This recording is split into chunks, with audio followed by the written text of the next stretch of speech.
Hi everyone, my name is Belén Casas. I work at the Complutense University of Madrid and I teach communication theory at the Information Science faculty.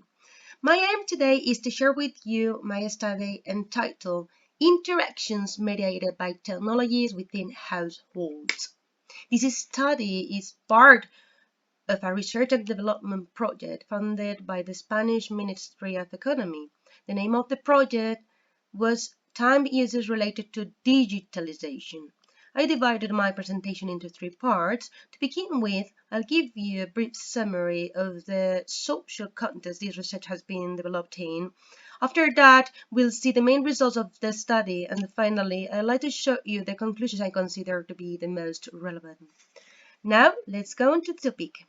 As we all know, virtualization is a process of transformation in which we are all immersed, engaged. But have you ever wondered what things have changed in your everyday lives when it comes to contact with your partners, your friends, your relatives? And how do you do it now with new ICT, information and communication technologies? This virtualization contest was very appealing for me and the research group I belong to, and in 2016 we launched a national survey among 2,800 Spanish internet users aged between 16 and 75. We asked the participants the following question referred to the previous day of the survey. Who did you have the most important virtual communication with?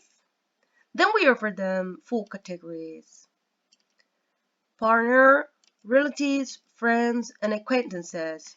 Once we have located them in one of those categories, we ask them about their perceptions as follows. Imagine the development and the results of that relationship.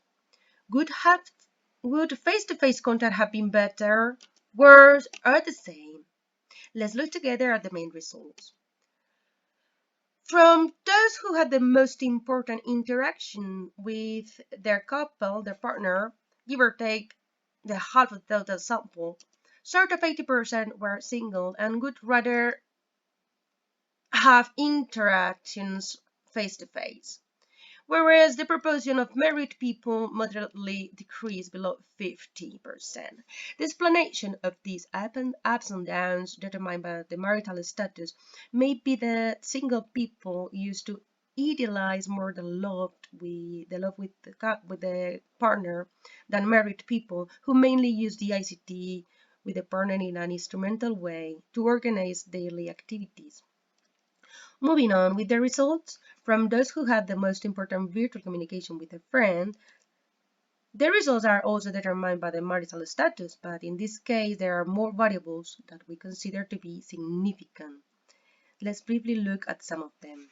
Again, single people prefer face-to-face contact with a friend, and especially those who have a job or are studying.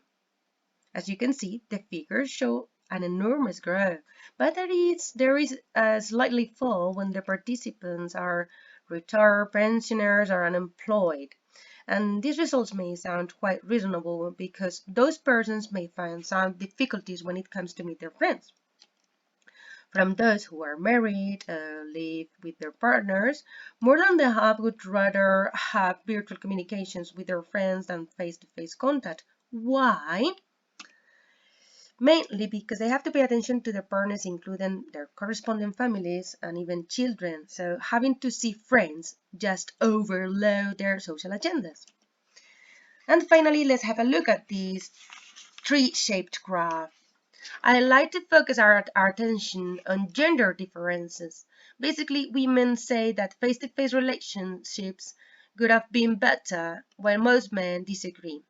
It could be assumed that reproducing traditional roles, women take care of the relationship with the primary groups, the family, more than men who attend the relationships with secondary groups, friends, and acquaintances. To summarize, let me draw some conclusions. The process of virtualization of our relationships is irreversible. In Spain, the so-called digital divide is about to disappear. Nevertheless, as we have seen, there are some socio-demographic features that still have an impact on the social use of ICT. The marital status, the working situation, or the gender shape the preferences between face-to-face or virtual communications. Thirdly, the rapid penetration of the internet use in Spain does not strictly run parallel with the changing gender roles, which are strongly embedded in our society.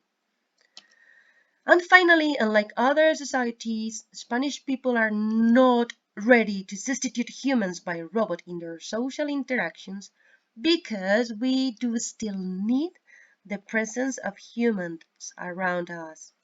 And that brings me to the end of my presentation. Thank you very much. I'll be happy to take your questions at bcacas@usm.es. Bye bye.